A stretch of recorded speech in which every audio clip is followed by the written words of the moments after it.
मैंने हिंदी के एक नए एपिसोड में आपका स्वागत है और आज के इस वीडियो में हम शुरुआत करने वाले हैं लॉकहीड मार्टिन के एक ऐसे प्रस्ताव से जो कि एमटीए और एमआरएफए दोनों की दिशा को बदल सकता है।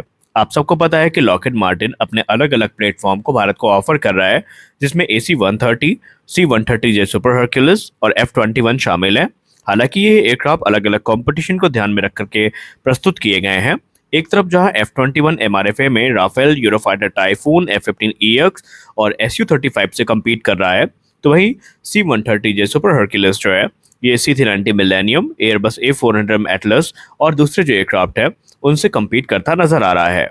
लेकिन अब लॉकहीड मार्टिन ने C-130J सुपर हरक्यूलिस को लेकर एक ऐसा प्रस्ताव दिया है जो भारत नजरअंदाज नहीं कर सकता।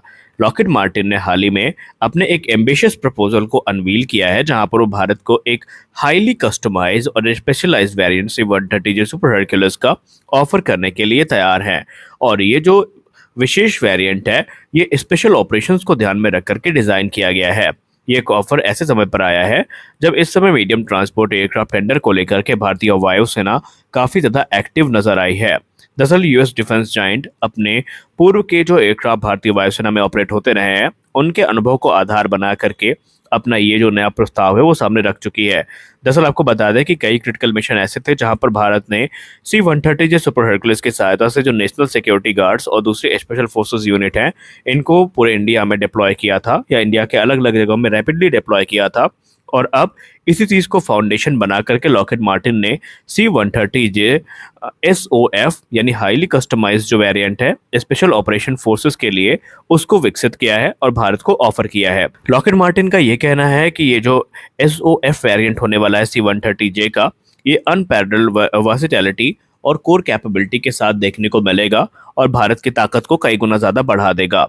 इसमें वाइड रेंज मिशन को एग्जीक्यूट करने के लिए बहुत सारे जो एडवांस फीचर्स हैं वो ऐड किए जाएंगे, जैसे कि मिशन को पूरा करने के लिए जितने क्रिटिकल इक्विपमेंट्स हैं ये पहले से ही इसमें इंटीग्रेट किए रहेंगे और भारत को इसमें काफ़ी ज़्यादा मदद भी मिलने वाली है। अब उन्होंने ये भी कहा कि ये जो एडवांस फीचर है ये अलग अलग मिशन को एग्जीक्यूट करने में मदद करेंगे, जैसे कि एयर ड्रॉप हो गया, रीसप्लाई हो गई, combat search and rescue mission हो गया, इन्फिल्ट्रेशन, एक्सफिल्ट्रेशन और भी दूसरे जो मिशन है उनको ये एग्जीक्यूट कर सकेगा। और इसके लिए बाकायदा C-130J SOF को डिजाइन भी किया गया है। ये एयरक्राफ्ट न सिर्फ मिशन को एग्जीक्यूट करने में सक्षम होगा बल्कि ये दूसरे एयरक्राफ्ट को रिफ्यूल करने की कैपेबिलिटी के साथ में भी आएगा।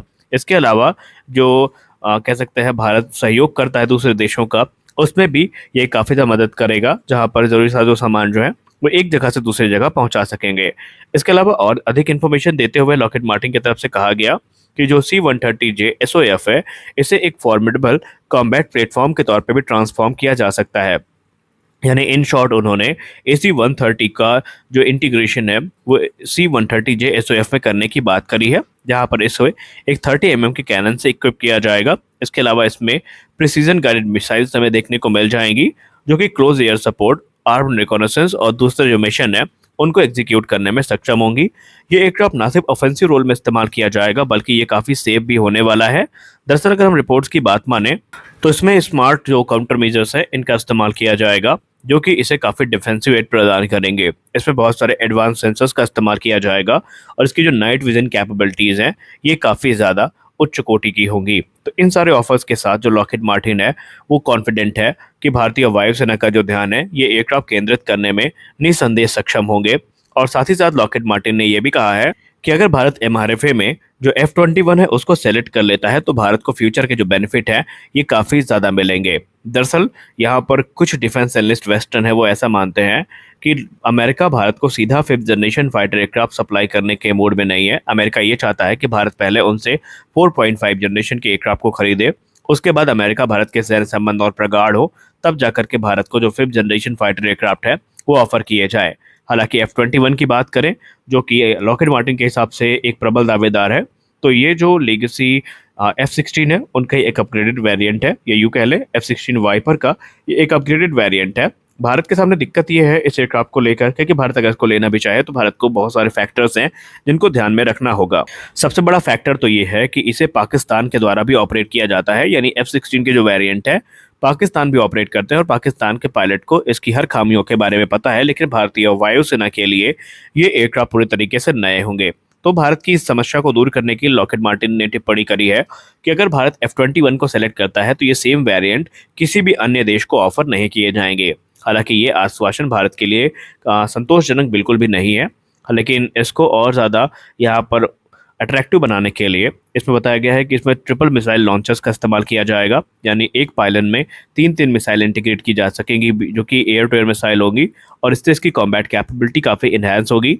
साथ ही साथ उन्होंने ये कहा है कि इसमें जो F-110 इंजन इस्तेमाल किया गया है ये मौजूदा सिंगल इंजन फाइटर्स में सबसे पावरफुल है और आगे चल के भारत को इसकी जो टेक्नोलॉजी है उसका एक्सेस भी मिल सकता है।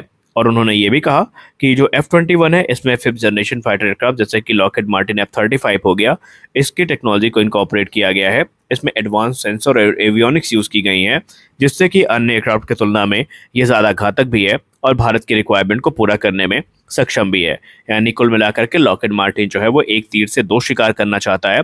अब वो इसमें कितने सक्सेसफुल होंगे ये तो वक्त ही बताएगा, लेकिन अगर हम व्यक्तिगत तौर पर भारतीय वायुसेना की बात करें तो हमें नहीं लगता कि भारतीय वायुसेना किसी सिंगल इंजन फाइटर की तरफ जाएगी। भारतीय वायुसेना इस समय मीडियम वेट कैटेगरी के एयरक्राफ्ट की तलाश में है, जहां पर भारतीय वायुसेना की ये जो तलाश है ये मुख्य तौर पर राफेल F4 स्टैंडर्ड, F-15EX और जो यूरोफाइटर टाइफून जैसे एयरक्राफ्ट है इनसे ही पूरी होगी।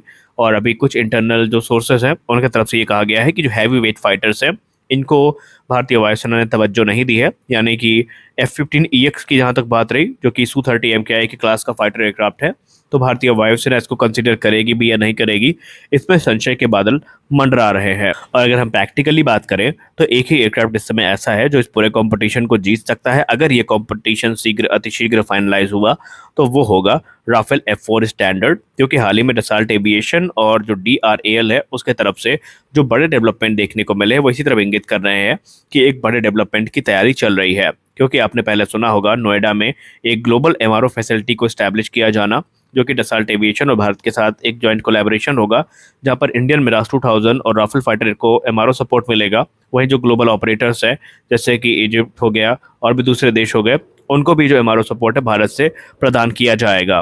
इसके अलावा सैफरान की जो इंजन फैसिलिटी है ये भी हैदराबाद में शुरू हो चुकी है, जहां पर जो अभी क्रिटिकल पार्ट्स है इनका निर्माण किया जा रहा है और आने वाले भविष्य में और भी जो दूसरे पार्ट्स हैं उनका निर्माण किया जाएगा और पूरा का पूरा इंजन ही भारत में तैयार किया जाएगा।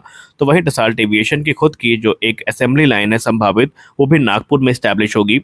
तो ये सारे फैक्टर्स कहीं ना कहीं हमें ये सोचने में मजबूर कर देते हैं कि MRFA की जहां तक बात रही तो वहां पर तो डसाल्ट एविएशन का पक्ष सबसे मजबूत है, लेकिन MTA में लॉकहीड मार्टिन का चांसेस काफ़ी ज़्यादा है क्योंकि भारत ऑलरेडी C-130 जे सुपर हर्क्यूलिस को ऑपरेट करता है। तो आपको क्या लगता है MRFA में किसको सिलेक्ट किया जा सकता है और MTA में किसको सिलेक्ट किया जा सकता है?